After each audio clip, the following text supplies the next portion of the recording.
ಆತ್ಮೀಯ ಎಲ್ಲ ಪ್ರೀತಿಯ ವಿದ್ಯಾರ್ಥಿಗಳಿಗೆ ಈ ಆನ್ಲೈನ್ ತರಗತಿಗೆ ಸ್ವಾಗತ. ನಿಮ್ಮೆಲ್ಲರಿಗೂ ವೆಲ್ಕಮ್ ಟು ಆನ್ಲೈನ್. ನಿಮ್ಮೆಲ್ಲರಿಗೂ ಹೊಸ ವರ್ಷದ ಆರ್ಥಿಕ ಶುಭಾಶಯಗಳನ್ನು ಕೋರುತ್ತಾ ಈ ವರ್ಷ ನಿಮ್ಮೆಲ್ಲರಿಗೂ ಶುಭ ತರಲಿ, ಖುಷಿಯಾಗಿರಲಿ ಅಂತ ಹೇಳಿ ಹಾರೈಸ್ತಾ ಇವತ್ತಿನ ಆನ್ಲೈನ್ ಕ್ಲಾಸ್ ಅನ್ನ ನಾನು ಪ್ರಾರಂಭ ಮಾಡ್ತಾ ಹೋಗ್ತೀನಿ.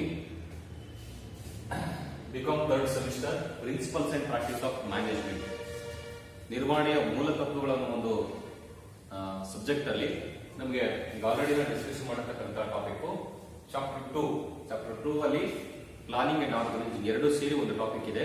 ಸೊ ಪ್ಲಾನಿಂಗ್ ಅನ್ನ ಡಿಸ್ಕಷನ್ ಮಾಡಿ ಆಗಿದೆ. ಇವತ್ತು ನಾನು ಏನ್ ಮಾಡ್ತಾ ಇದ್ದೀನಿ, ಆರ್ಗನೈಸಿಂಗ್. ಸೊ ಆರ್ಗನೈಸಿಂಗ್ ಅಲ್ಲಿ ಆಲ್ರೆಡಿ ಒಂದು 2 ವಿಡಿಯೋಸ್ ನಾನು ಮಾಡಿದ್ದೀನಿ.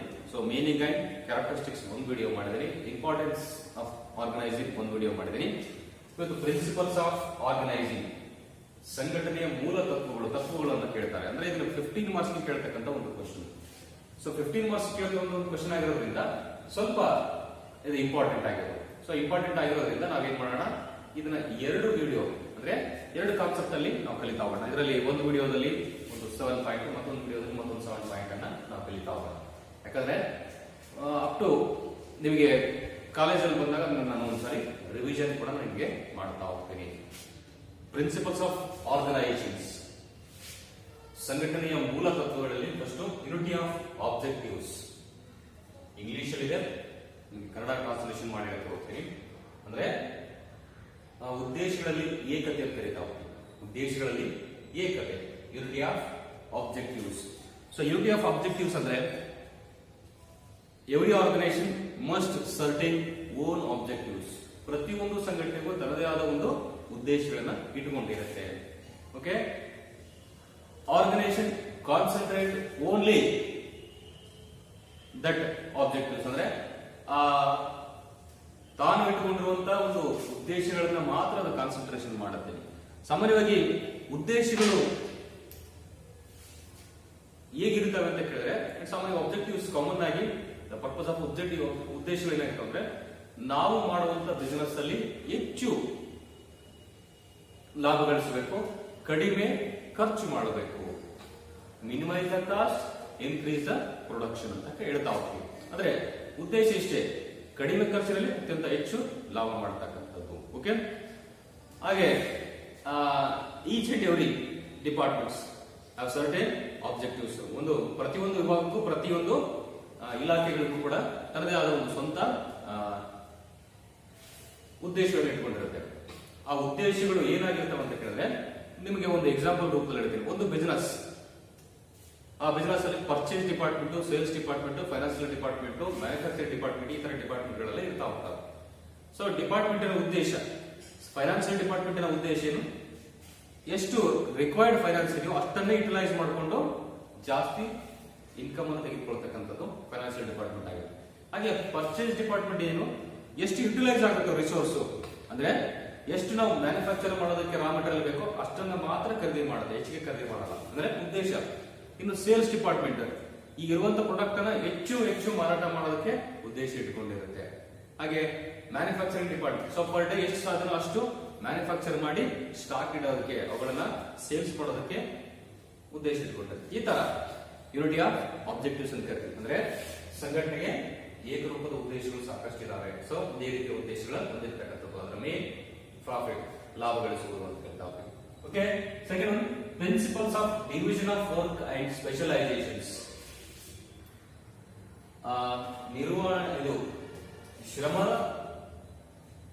ವಿಭಜನೆ ಮತ್ತು ಸ್ಪೆಷಲೈಸೇಷನ್ ಅಂದ್ರೆ ತಜ್ಞರನ್ನ ಆಯ್ಕೆ ಮಾಡತಕ್ಕಂಥದ್ದು. Principles of division of work and specialisations ಅಂದ್ರೆ ಪ್ರತಿಯೊಂದು ಕೆಲಸ ವಿಭಾಗ ಮಾಡತಕ್ಕಂಥದ್ದು, ಆ ಕೆಲಸಕ್ಕೆ ತಜ್ಞರನ್ನ ಆಯ್ಕೆ ಮಾಡತಕ್ಕಂಥದ್ದು. ಸೆಕೆಂಡ್ ಪಾಯಿಂಟ್, ಪ್ರತಿಯೊಂದು ಕೆಲಸವನ್ನು ವಿಭಾಗ ಮಾಡತಕ್ಕಂಥದ್ದು, ಅದಕ್ಕೆ ಸಂಬಂಧಪಟ್ಟಂಗೆ ಸ್ಪೆಷಲೈಸೇಷನ್ ಅಂದ್ರೆ ಸಂಬಂಧಪಟ್ಟ ತಜ್ಞರನ್ನ ಆ ಕೆಲಸಕ್ಕೆ ಆಯ್ಕೆ ಮಾಡತಕ್ಕಂಥದ್ದು ಅಂತ ಹೇಳ್ತಾರೆ.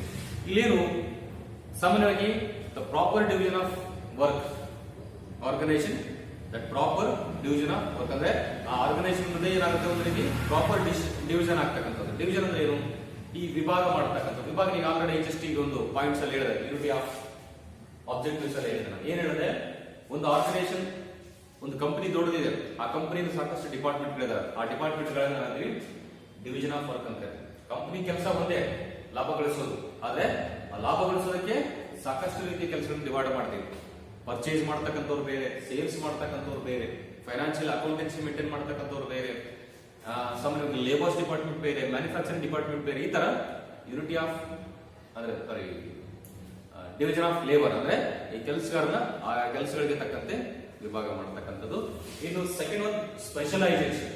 ಸ್ಪೆಷಲೈಸೇಷನ್ ಅಂದ್ರೆ ನಾವು ಸಾಮಾನ್ಯವಾಗಿ ಯಾವ ಲೇಬರ್ ಅಂದ್ರೆ ಯಾವ ಬಿಸ್ನೆಸ್ ಅಂದ್ರೆ ಯಾವ ಡಿಪಾರ್ಟ್ಮೆಂಟ್ಗೆ ಯಾರು ಆಯ್ಕೆ ಮಾಡಿರೋ ಅವರು ಅಂದ್ರೆ ಸ್ಪೆಷಲೈಸೇಷನ್ಸ್, ಪರ್ಟಿಕ್ಯುಲರ್ ಸ್ಪೆಷಲೈಸೇಷನ್ ಅಂದ್ರೆ ನಿರ್ದಿಷ್ಟವಾದ ಒಂದು ವಿಶೇಷತೆನ ವಿಶೇಷ ಜ್ಞಾನ ಹೊಂದಿರತಕ್ಕಂಥ ವ್ಯಕ್ತಿಗಳನ್ನ ಅದಕ್ಕೆ ಆಯ್ಕೆ ಮಾಡತಕ್ಕಂಥದ್ದು. ಯಾವುದಕ್ಕೆ? ಈ ಕೆಲಸ ವಿಭಾಗ ಮಾಡಿದ್ದಕ್ಕೆ. ನಿಮ್ಗೆ ನಾನು ಈಸಿಯಾಗಿ ಹೇಳ್ತೀನಿ, ನಾವೆಲ್ಲ ಕಾಮರ್ಸ್ ಸ್ಟೂಡೆಂಟ್ಸು. ಕಾಮರ್ಸ್ ಸ್ಟೂಡೆಂಟ್ಸ್ ಆಗಿ ನಾವೇನ್ ಮಾಡ್ತೀವಿ, ನಮ್ಗೆ ಬಹಳ ನಾಲೆಜ್ ಇರ್ತಕ್ಕಂಥದ್ದು ಸಾಮಾನ್ಯವಾಗಿ ಆಡಿಟ್ ಅನ್ನ ಮಾಡ್ತೀವಿ, ಈ ಕಾಸ್ಟ್ ಸಂಬಂಧಪಟ್ಟಾಗ ಎಂಟ್ರಿ ಮಾಡ್ತಾ ಇರ್ತೀವಿ, ಇನ್ಕಮ್ ಟ್ಯಾಕ್ಸ್ ಸಂಬಂಧಪಟ್ಟಾಗ ಸ್ವಲ್ಪ ಗೊತ್ತಿರುತ್ತೆ, ಅಕೌಂಟೆನ್ಸಿ ನಾವು ಮೇಂಟೈನ್ ಮಾಡ್ತೀವಿ, ಬರೀತಾ ಹೋಗ್ತೀವಿ.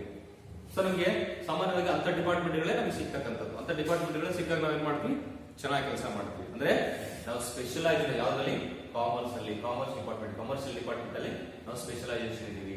ಸೊ ನಮ್ಗೆ ಡಿವಿಷನ್ ಆಫ್ ವರ್ಕ್, ಆ ಕಂಪನಿಲಿ ಏನ್ ಕೆಲಸಗಳ ವಿಭಾಗ ಇದೆಯೋ ಅದರಲ್ಲಿ ನಮ್ಗೆ ಯಾವ ಕೆಲಸ ಸಿಗುತ್ತೆ, ಕಮರ್ಷಿಯಲ್ ಡಿಪಾರ್ಟ್ಮೆಂಟ್ ಗೆ ಸಂಬಂಧಪಟ್ಟಾಗೆ ಜಾಬ್ ಸಿಗ್ತದೆ. ಅಂದ್ರೆ principles of division of work and specialisation ಅಂತ ಹೇಳಿ ಕರಿತಾ ಹೋಗ್ತೀವಿ. ಇನ್ನು ಪ್ರಿನ್ಸಿಪಲ್ಸ್ ಆಫ್ ಕೋಆರ್ಡಿನೇಷನ್ ಅಂತ ಕರಿತಾ ಹೋಗ್ತೀವಿ. ಕೋಆರ್ಡಿನೇಷನ್ಸ್. ಸೊ ನಮ್ಮ ಕೋಆರ್ಡಿನೇಷನ್ ಸಾಮಾನ್ಯವಾಗಿ ನಿಮ್ಗೆ ಗೊತ್ತಿರಲಿ, ಪ್ರಿನ್ಸಿಪಲ್ಸ್ ಆಫ್ ಕೋಆರ್ಡಿನೇಷನ್ ಸಾಮಾನ್ಯವಾಗಿ coordination between the different departments, different activities. ಸಾಮಾನ್ಯವಾಗಿ ಬಿಸಿನೆಸ್ ಅಲ್ಲಿ ಬರ್ತಕ್ಕಂಥ ಎಲ್ಲಾ ಇಲಾಖೆಗಳ ಮಧ್ಯೆ ಒಂದು ಸಮನ್ವಯತೆಯನ್ನು ಸಾಧಿಸತಕ್ಕಂಥದ್ದು, ಒಂದಕ್ಕೊಂದು ಡಿಪಾರ್ಟ್ಮೆಂಟ್ ಮಧ್ಯೆ ಇರತಕ್ಕಂಥ ಸಂಬಂಧವನ್ನ ರಿಲೇಶನ್ಶಿಪ್ ಅನ್ನ ಇಂಪ್ರೂವ್ ಮಾಡತಕ್ಕಂಥದ್ದು ಯಾವುದು? ಈ ಆರ್ಗನೈಸೇಷನ್ಸ್, ಸಂಘಟಿಸುವಿಕೆ. ಸೊ ನಾನು ಕ್ಯಾಶುವಲ್ ಆಗಿ ಹೇಳ್ತಾ ಇರ್ತೀನಿ, ಯಾವಾಗಲೂ ಯಾವ ಬಿಸಿನೆಸ್ ಅಲ್ಲಿ ಕೋಆರ್ಡಿನೇಷನ್ ಇಲ್ವೋ ಆ ಬಿಸಿನೆಸ್ ಸಕ್ಸಸ್ ಆಗ ಸಾಧ್ಯ ಇಲ್ಲ. ಯಾವ ಬಿಸಿನೆಸ್ ಅಲ್ಲಿ ಕೋಆರ್ಡಿನೇಷನ್ ಇರುತ್ತೋ ಅದು ಆಟೋಮೆಟಿಕ್ಲಿ ಸಕ್ಸಸ್ ಆಗುತ್ತೆ. ಅದಕ್ಕೆ ಪ್ರಿನ್ಸಿಪಲ್ಸ್ ಆಫ್ ಕೋಆರ್ಡಿನೇಷನ್ ಕರೀತೀವಿ.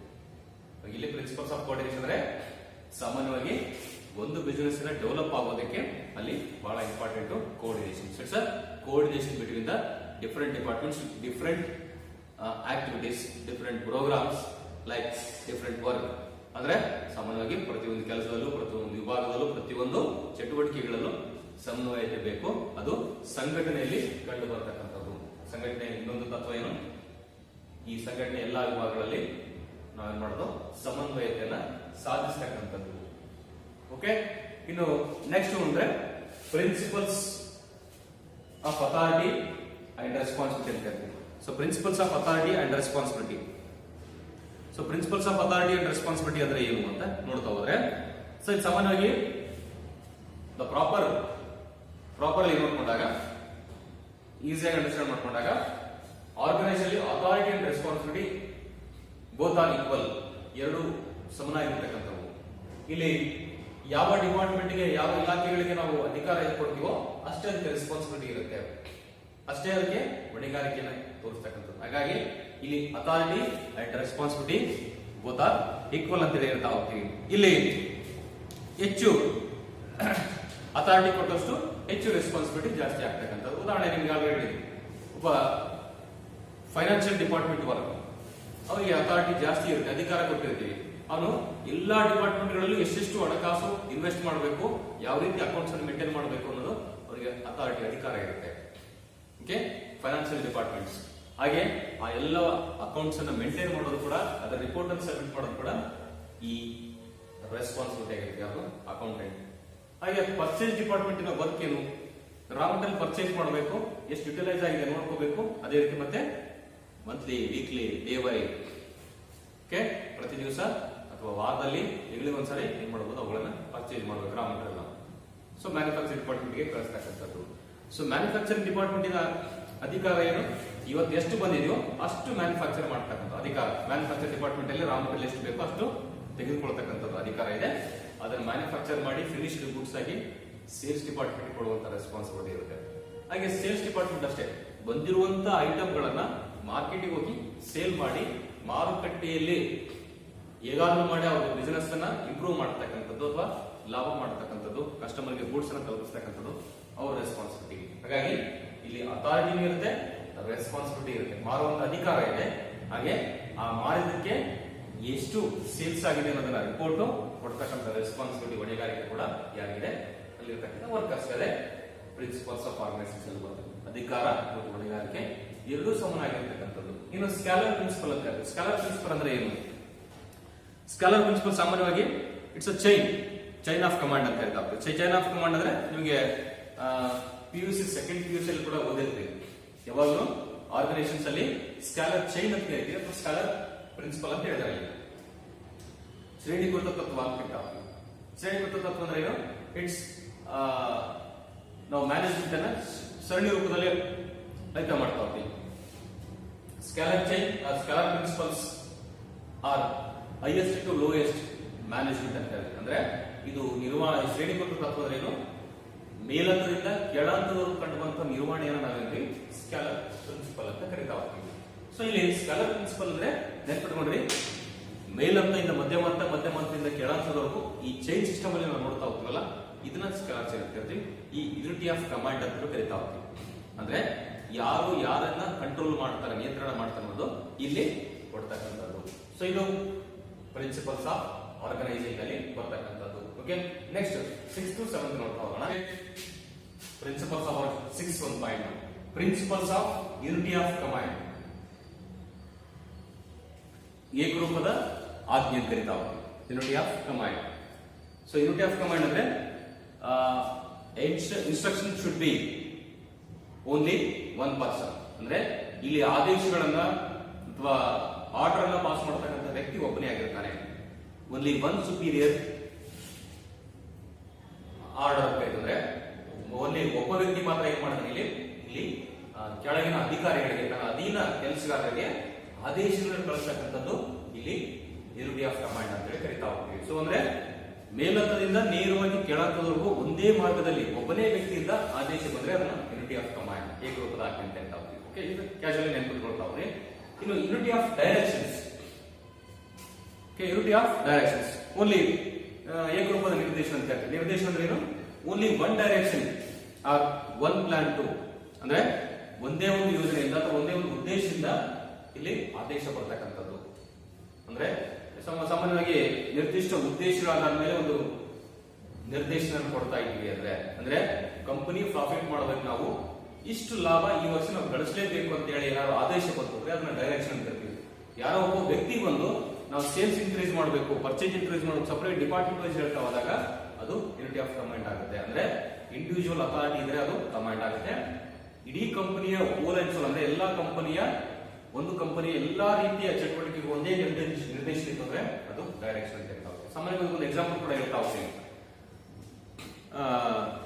ಕಂಪನಿಗೆ ಬರ್ತಕ್ಕಂಥ ಎಂಪ್ಲಾಯೀಸ್ಗೆ ಬೆಳಗ್ಗೆ 10 ಗಂಟೆಯಿಂದ 5 ಗಂಟೆವರೆಗೂ ಡೈರೆಕ್ಷನ್ ಇದೆ, ನಿರ್ದೇಶನ ಇದೆ. ಅಂದ್ರೆ ಅದು ಎಲ್ಲರಿಗೂ ಸಮನಾಗಿರ್ತಕ್ಕಂಥದ್ದು. ಅದು ಯಾವುದೇ ಡಿಪಾರ್ಟ್ಮೆಂಟ್ಗೂ ಯಾವುದೇ ವ್ಯಕ್ತಿಗೂ ಸಂಬಂಧಪಟ್ಟಿದ್ದಲ್ಲ, ಇಡೀ ಸಂಘಟನೆಗೆ ಸಂಬಂಧಪಟ್ಟಂಗೆ ನಿರ್ದೇಶನ.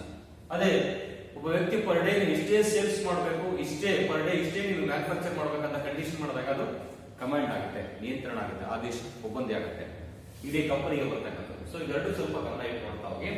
ಇನ್ನು ಡೆಫಿನೇಷನ್ ಆಫ್ ಜಾಬ್ಸ್. ಇಲ್ಲಿ ಕ್ಯಾಶುವಲ್ ಆಗಿ ನಾವು ಹೇಳ್ಬೋದು ಕೆಲಸವನ್ನು ವ್ಯಾಖ್ಯಾನಿಸು ಅಥವಾ ಹುದ್ದೆಯನ್ನ ವ್ಯಾಖ್ಯಾನಿಸು ಅಂತ ಕರಿತೀವಿ. ಸಾಮಾನ್ಯವಾಗಿ ಇಲ್ಲಿ the duties and responsibility assigned to each position should be clearly defined to avoid overlapping and confusion. ಇಲ್ಲಿ ಯಾರು ಯಾರಿಗೆ ಕೆಲಸ ಮಾಡಬೇಕು, ಎಲ್ಲಿ ಕೆಲಸ ಮಾಡಬೇಕು, ಹೇಗೆ ಕೆಲಸ ಮಾಡಬೇಕು ಬಹಳ ಸ್ಪಷ್ಟವಾಗಿ ಕ್ಲಿಯರ್ ಆಗಿ ಯಾವ್ದು ಹೇಳುತ್ತೆ ಈ organising unit definition of job, ಕೆಲಸವನ್ನ ಅಥವಾ ಹುದ್ದೆಯನ್ನ ವ್ಯಾಖ್ಯಾನಿಸೋದೆ ಅಂತ ಹೇಳಿ ಕರೀತಾ ಹೋಗ್ತದೆ. It should be clear position ಅಂದ್ರೆ ಬಹಳ ಸ್ಪಷ್ಟವಾಗಿ ಆ ಹುದ್ದೆಯ ಬಗ್ಗೆ ಹೇಳ್ತಕ್ಕಂಥದ್ದು. ಕ್ಲಿಯರ್ ಡ್ಯೂಟೀಸ್, ಏನು ಕೆಲಸದ ಡ್ಯೂಟೀಸ್ ಅಲ್ಲ, ಸಾಮಾನ್ಯವಾಗಿ ಅವರ ಎಷ್ಟು ವರ್ಷ ಎಷ್ಟು ತಾಸು ಕೆಲಸ ಮಾಡಬೇಕು, ಯಾರು ಎಲ್ಲಿ ಕೆಲಸ ಮಾಡಬೇಕು ಬಹಳ ಕ್ಲಿಯರ್ ಆಗಿ ಹೇಳ್ತಕ್ಕಂಥದ್ದು. ರೆಸ್ಪಾನ್ಸಿಬಿಲಿಟಿ, ಏನೇನು ಹೊಣೆಗಾರಿಕೆಗಳಿದೆ ಅದನ್ನು ಕೂಡ ಬಹಳ ಸ್ಪಷ್ಟವಾಗಿ ಹೇಳ್ತಕ್ಕಂಥದ್ದು. ಅಥಾರಿಟಿ, ಅಧಿಕಾರ ಏನು ತಿಳಿಸ್ತಕ್ಕಂಥದ್ದು. ಓಕೆ, ಇವೆಲ್ಲವೂ ಬಹಳ ಕ್ಲಿಯರ್ ಆಗಿ ಹೇಳ್ತಕ್ಕಂಥದ್ದು ಯಾವುದು ಈ ಈ ಆರ್ಗನೈಸಿಂಗ್ ಸಂಘಟಿಸುವುದು ಅಂತ ಹೇಳಿ ಕರಿತಾ ಹೋಗ್ತೀವಿ. ಓಕೆ, ಸೊ ಇದು ಟೋಟಲಿ 8 ಪಾಯಿಂಟ್ ಅನ್ನ ಮಾಡಿದ್ದೀನಿ. ಸೊ ಮತ್ತೊಂದು ವಿಡಿಯೋದಲ್ಲಿ ನಿಮಗೆ ಮತ್ತೆ 8 ಪಾಯಿಂಟ್ ಅನ್ನ ಎಕ್ಸ್ಪ್ಲೇಷನ್ಸ್ ಅನ್ನ ಮಾಡ್ತೀನಿ. ಸೊ ಓಕೆ, ವಿಡಿಯೋ ಕೊನೆವರೆಗೂ ನೋಡಿ, ಲೈಕ್ ಮಾಡಿ, ಶೇರ್ ಮಾಡಿ, ಸಬ್ಸ್ಕ್ರೈಬ್ ಮಾಡಿ. ಸೊ ಸಬ್ಸ್ಕ್ರೈಬ್ ಮಾಡೋದ್ರಿಂದ ನೆಕ್ಸ್ಟ್ ವಿಡಿಯೋಸ್ ನಿಮಗೆ ಬರ್ತಾ ಹೋಗುತ್ತೆ. ಮುಂದಿನ ವಿಡಿಯೋ ಜೊತೆ ನಾನು ನಿಮ್ಮನ್ನು ಭೇಟಿ ಆಗ್ತೀನಿ. ಎಲ್ರಿಗೂ ಶುಭವಾಗಲಿ, ಎಲ್ರಿಗೂ ಧನ್ಯವಾದಗಳು. ಹೊಸ ವರ್ಷ ನಿಮಗೆ ಸುಖಕರವಾಗಿರಲಿ ಅಂತ ಹೇಳ್ತಾ, ಸೊ ಎಲ್ರಿಗೂ ಧನ್ಯವಾದಗಳು.